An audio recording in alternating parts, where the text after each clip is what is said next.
Ibuku sangat jelek. Ayah meninggalkanku dan ibuku saat aku baru lahir. Sejak ayah meninggalkan rumah, ibu menjadi agak aneh. Dia terobsesi berolahraga untuk membentuk tubuhnya, dan bahkan mencoba operasi plastik agar mirip wanita lain. Aku bahkan tidak ingat wajah asli ibuku. Meskipun operasi plastiknya berhasil dan dia menjadi cantik, gennya diwariskan sepenuhnya kepadaku. Dan seiring aku tumbuh dewasa, kurasa dia semakin muak dengan penampilanku. Kadang-kadang aku bahkan curiga dia menganggap sahabatku, Xiaoxi, sebagai putrinya sendiri. Setiap kali Xiaoxi datang ke rumahku, ibu selalu membantunya berdandan. Melihat Xiaoxi mengepang rambutnya sepertiku, untuk pertama kalinya aku tahu apa itu iri. Saat aku SD, dia mulai membawaku ke berbagai rumah sakit bedah plastik. Ibu memberitahu dokter bahwa aku sama sekali tidak mirip dengannya. Jadi dia sangat ingin dokter mengoperasiku. Dokter dengan tegas menolak permintaan ibu. Dia mengatakan bahwa aku masih dalam masa pertumbuhan dan akan menjadi cantik seiring bertambahnya usia. Tapi ibu menjadi sangat emosional. Dia berteriak, "Operasi kelopak mata itu operasi kecil." Lalu menarikku. Dia menarik-narik kulit di sudut mataku dengan kuat. Dokter tetap menolak dengan tegas. "Jika bukan untuk tujuan pengobatan, kami tidak akan pernah mengoperasi anak-anak." Larangan dokter tidak membuat ibu menyerah. Kami pergi ke rumah sakit bedah plastik kedua. Sebelum masuk, ibu terus-menerus mengingatkanku untuk mengatakan bahwa bulu mataku menusuk mataku, dan mataku sakit. Awalnya, semuanya berjalan lancar di dalam. Dokter percaya cerita ibu, tetapi setelah dokter memeriksaku, dia tidak menemukan kelainan apapun. Tapi ibu terus bersikeras bahwa mataku sangat sakit. Dia berteriak bertanya apakah aku kesakitan. Ku berbohong dengan terbata-bata, tetapi dokter tetap mengatakan bahwa mataku tidak bermasalah. Setelah ibu membawaku keluar dari rumah sakit dengan kecewa, ekspresinya menjadi sangat menakutkan. Dia berteriak, "Kenapa kamu tidak bilang kamu buta? Sekarang kita tidak bisa melakukan operasi."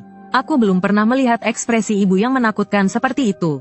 Aku menangis tak henti-hentinya karena ketakutan.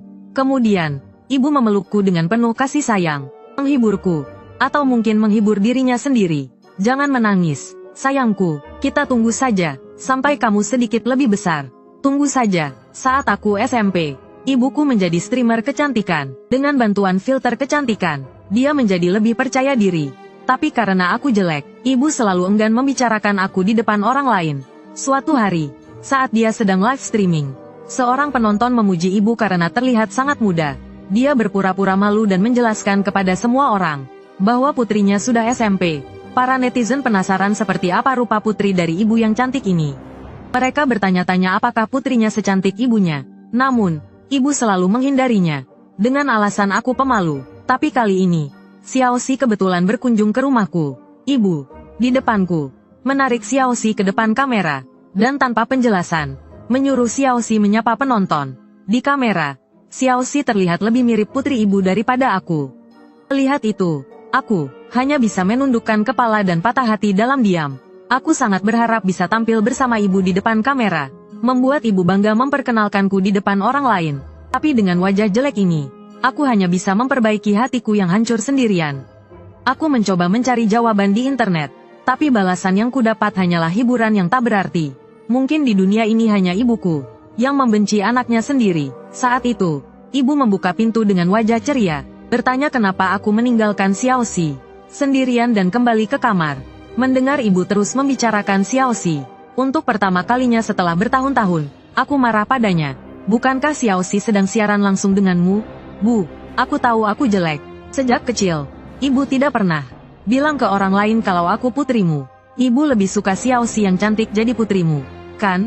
Mendengar kata-kataku, ibu tampak ragu sejenak. Lalu, dia memelukku erat dan menghiburku dengan lembut. "Kau satu-satunya putri ibu. Tunggu setahun lagi. Setahun lagi, kau akan lebih cantik dari Xiaoxi. Ibu akan membantumu." Aku sangat jelek, tapi ibuku menatapku dengan gembira. Karena setelah hari ini, dia akan memiliki putri yang sempurna. Pagi-pagi sekali, dia membawaku ke rumah sakit bedah plastik. Setelah berdiskusi panjang lebar dengan dokter, wajahku digambar dengan berbagai garis. Ibu dengan semangat menggambarkan penampilanku di masa depan. Dokter akan memotong sebagian dahiku. Mataku akan menjadi kelopak ganda seperti orang Eropa. Hidungku akan ditinggikan, dan sudut bibirku yang turun akan diubah menjadi senyum yang manis. Namun, dokter mengingatkan ibu bahwa tindakan ini bisa berakibat fatal. Tapi ibu tidak peduli. dan meminta dokter untuk membuatnya sesempurna mungkin. Aku menatap wajahku yang familiar di cermin. Dalam hati mengucapkan selamat tinggal. Setelah semua risiko operasi dijelaskan, aku menandatangani surat persetujuan operasi. Lalu, aku dibawa ke ruang operasi. Berbaring di meja operasi, aku sangat gugup. Setelah memakai masker oksigen, aku semakin takut. Jantungku berdebar kencang. Dokter mulai menghitung mundur dimulainya operasi, dan obat bius masuk ke tubuhku. Yang terakhir kuingat adalah, dokter mengatakan operasi dimulai. Setelah itu, aku tidak ingat apa-apa. Operasi ini bagiku, seperti tugas yang harus diselesaikan setelah datang ke dunia ini. Saat aku bangun, mungkin semuanya akan berbeda. Saat aku membuka mata lagi, kulihat dua perawat menatapku dengan cemas. Melihatku bangun, mereka segera memanggil dokter. Saat ini, selain mata, seluruh wajahku dibalut perban. Sambil berbaring di ranjang rumah sakit, aku memanggil ibuku dengan cemas. Namun, saat itu dokter datang ke tempat tidurku dengan wajah menyesal. Sayang sekali, nak, karena operasi ini sangat sulit. Kami harus mengangkat seluruh kulit wajahmu, dan menyelesaikan semua prosedur sebelum jaringan kulit mati. Operasinya sendiri sangat berhasil, tetapi, ketika perawat mengambil jaringan wajahmu, kakinya terpeleset, dan kulit wajahmu terjatuh. Kami sudah berusaha semaksimal mungkin untuk memperbaikinya. Tapi sayang sekali, kata-kata dokter itu bagai air es yang membuatku putus asa. Dengan gemetar, aku bertanya pada dokter apa yang akan terjadi pada wajahku.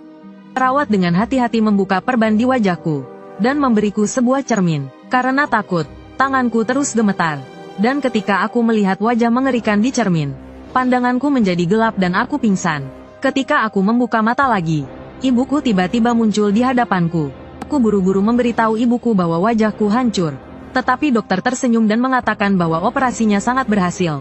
Aku melihat wajah asliku di cermin. Ternyata semua yang tadi hanyalah mimpi.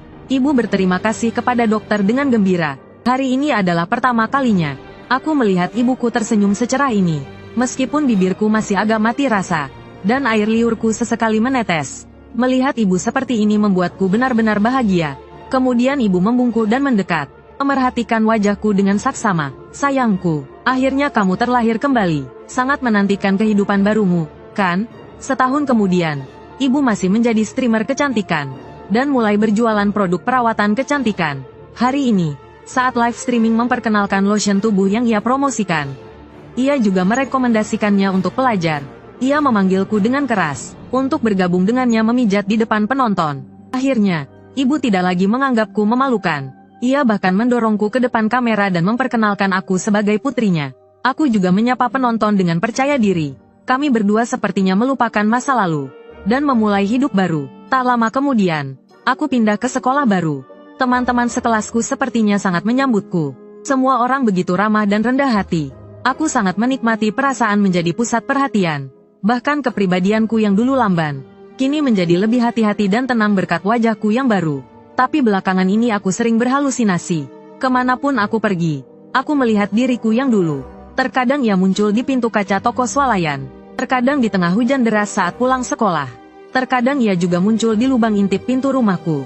Aku berusaha meyakinkan diriku, bahwa ia sudah tidak ada lagi di dunia ini. Dan semua yang kulihat hanyalah ilusi. Tetapi, suatu hari sepulang sekolah, saat tiba di rumah, aku mendengar suara teriakan ibu dari kamarnya. Mendengar kemarahannya, kupikir ayah sudah pulang. Tetapi, ketika aku melihat ke kamar ibu menunjuk ke udara dan memaki-maki. Hanya ada dirinya di kamar. Mungkinkah ibu selama ini bisa melihat ayah yang tidak ada? Sekembalinya ke kamar, aku berusaha menenangkan diri. Tapi saat aku melihat wajahku di cermin, bayanganku mulai bergetar tanpa sadar. Akhirnya, wajahku perlahan berubah menjadi wajah yang ingin kulupakan. Terbayang wajah ibuku. Aku akhirnya menyadari ada sesuatu yang tidak beres. Aku tidak berani menceritakan hal ini pada ibuku. Aku hanya bisa berkonsultasi dengan psikolog sendirian. Saat ditanya oleh dokter, aku duduk di kursi dengan gelisah. Dia mengamatiku dengan saksama melalui kacamatanya. Dia bertanya apakah aku masih bisa melihat diriku yang dulu. Aku memutar leherku, melihat sekeliling. Hasilnya sudah bisa ditebak. Melihatku tidak menunjukkan gejala apapun. Dokter mengatakan kondisiku mungkin disebabkan oleh stres berat, atau efek samping operasi besar baru-baru ini. Mendengar kata operasi, aku langsung cemas, dan bertanya dengan gugup apakah benar-benar berhubungan dengan operasi. Dia menjelaskan bahwa obat bius yang disuntikkan saat operasi bisa menimbulkan beberapa efek samping. Dia juga menasihatiku untuk rileks. Kemudian dokter memberiku obat untuk seminggu. Saat dia menulis resep, aku memberanikan diri menanyakan hal yang paling kukhawatirkan. Apakah mungkin melihat halusinasi itu keturunan? Tapi sebelum dia menjawab, aku panik dan kabur. Aku masih belum berani menghadapi ketakutanku yang terdalam. Sesampainya di apotek, aku masih belum pulih dari pikiran menakutkan itu. Aku duduk di bangku ruang tunggu, masih gemetar. Saat aku tersadar, aku baru menyadari semua orang menatapku dengan aneh. Kenapa semua orang menatapku? Apakah wajahku aneh? Aku bergegas mencari cermin, tapi yang kulihat di cermin adalah wajahku yang dulu. Tiba-tiba, apoteker memanggil namaku. Saat aku melihat ke cermin lagi, RSJ lantai 3. Wajahku kembali normal. RSJ lantai 3. Mungkin aku memang terlalu stres. 3E. Malam itu, aku tidak bisa tidur. Aku terus memikirkan apa yang dikatakan dokter. Aku mencari tahu efek samping operasi plastik. Semua jawaban yang kudapat adalah kembali ke wajah semula. Ini mungkin salah satu penyebab stresku. Mungkin di alam bawah sadarku. Aku takut kehilangan wajah cantikku ini. Keesokan paginya, ibu membangunkanku untuk sarapan seperti biasa. Dia bilang aku terlihat sedikit gemuk akhir-akhir ini. Jadi dia menyiapkan makanan rendah lemak. Aku hanya mengaduk-aduk makananku dengan linglung. Bertanya-tanya apakah ibu selalu terlihat seperti ini. Saat aku melamun, ibu tiba-tiba menatapku tajam.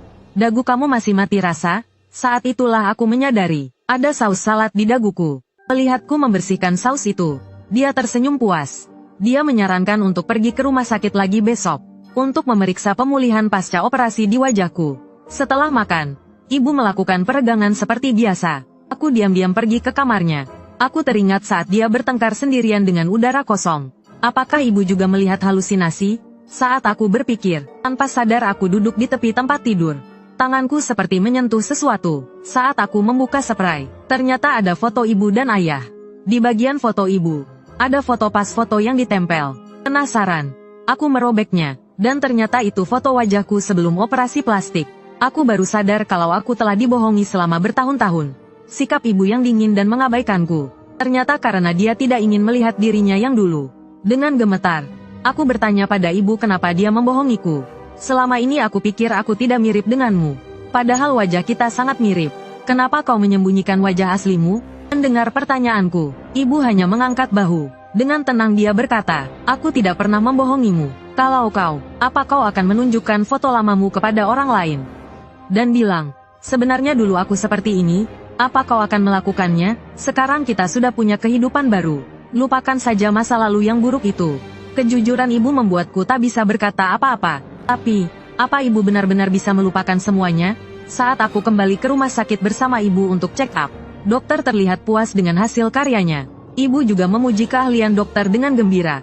Melihat kegembiraan kami, dokter ingin menggunakan kasusku sebagai iklan untuk rumah sakit.